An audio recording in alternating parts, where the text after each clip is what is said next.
Hello, and welcome to Tales for Life. In each episode of this podcast, we'll explore a folk or fairy tale from a different culture or region and discover the life lessons, values, and morals they offer that we can use today. Join me on the journey through the magical and meaningful world of folk and fairy tales.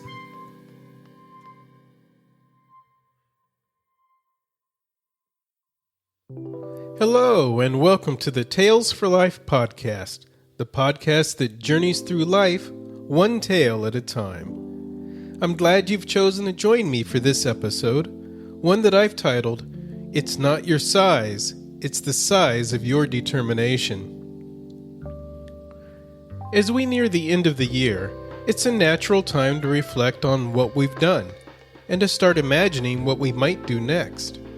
The turning of the calendar invites us to dream, to plan, to set goals that move us closer to the life we want. But sometimes, when we think about what we'd like to accomplish, we hesitate. We tell ourselves we're not ready, not equipped, not big enough to take on something bold. So we shrink our goals to fit our doubts, or we don't set any at all. But here's the truth.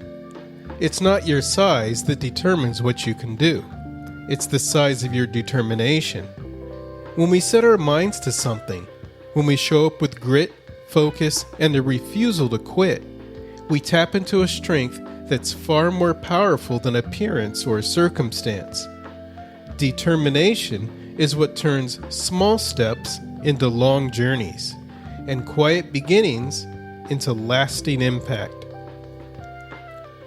Today's story is a perfect illustration of that truth. Originating in Romania and then finding its way into Andrew Lang's Yellow Fairy book, The Hazel-Nut Child is a tale that reminds us that courage, cleverness, and persistence can outshine stature. It's a story full of charm and resolve, and it's just the kind of inspiration we need as we prepare to step into a new year with bold hearts and big dreams.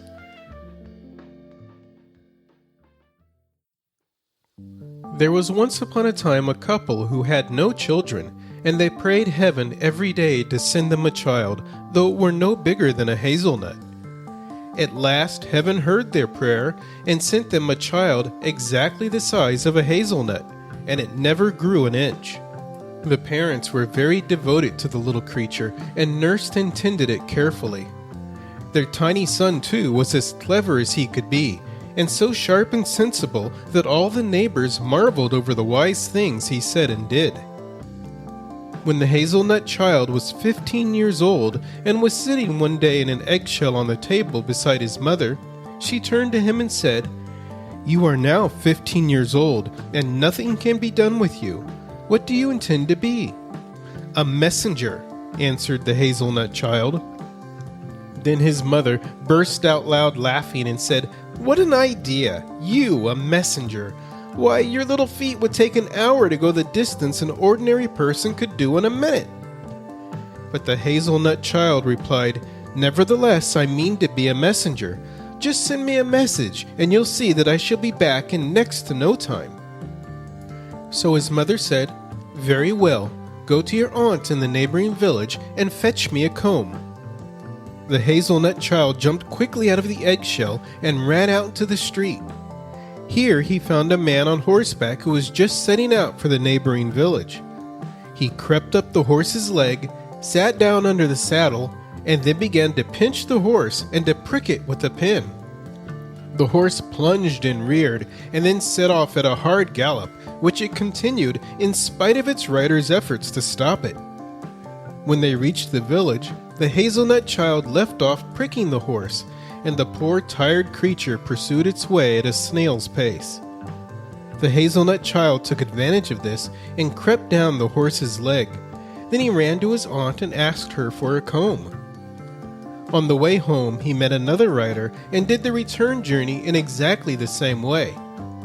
When he handed his mother the comb that his aunt had given him, she was much amazed and asked him, "But how did you manage to get back so quickly?"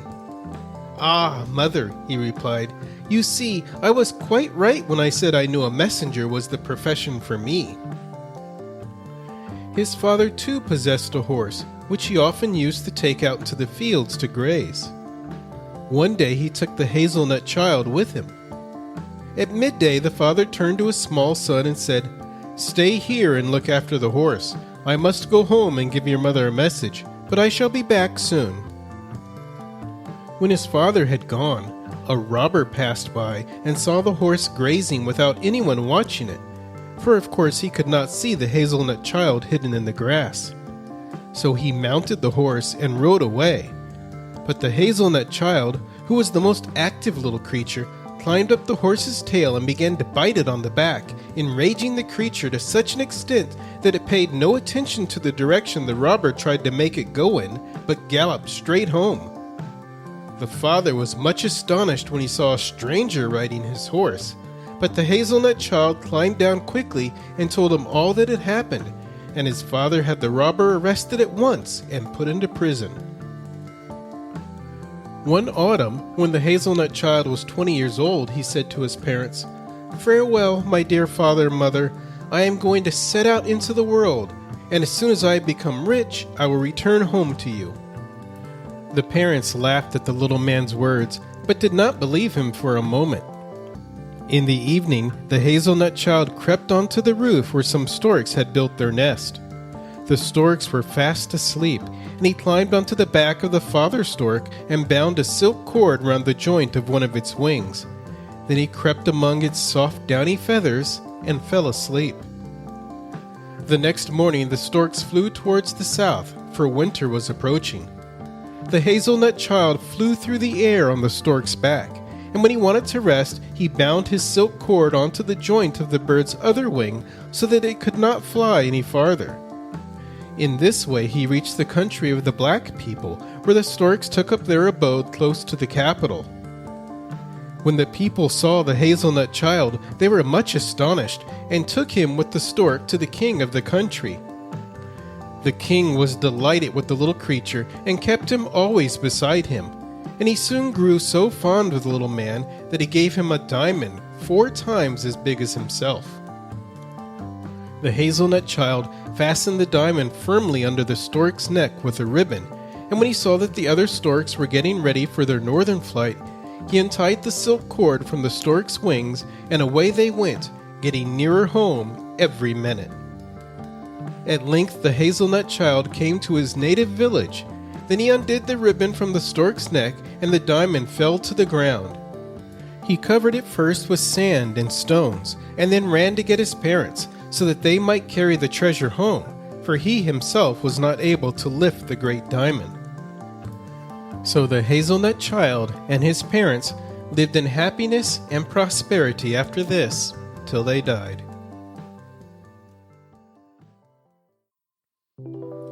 It's a wonderful little story, isn't it? The Hazel-Nut Child may come from 19th century Romania, but its message still speaks to us today. In a world that often measures worth by size, status, or speed, this tale reminds us that determination is the real measure of possibility. There are a few key takeaways we can carry with us. First, we can't accomplish anything until we clearly define what it is. Just like the Hazel-Nut Child, we need to set our goals specifically and firmly, naming them, claiming them, and believing in their worth. Second, there will always be doubters. No matter how bold or modest our goals may be, and even if we've succeeded before, someone will question our path. But rather than letting that shake our resolve, we can use it as fuel. Let their doubt sharpen our focus and deepen our desire. And third, we have to stick to it. Progress might be slow, and the journey might take us farther than we ever imagined. But if we hold true to our goal, if we keep showing up with grit and heart, the end result can be truly magical. So as we head into the final weeks of the year, let's carry that spirit with us. Let's set our sights high, trust in our determination, and keep moving forward. Thanks so much for listening, and we'll see you on the next episode of Tales for Life.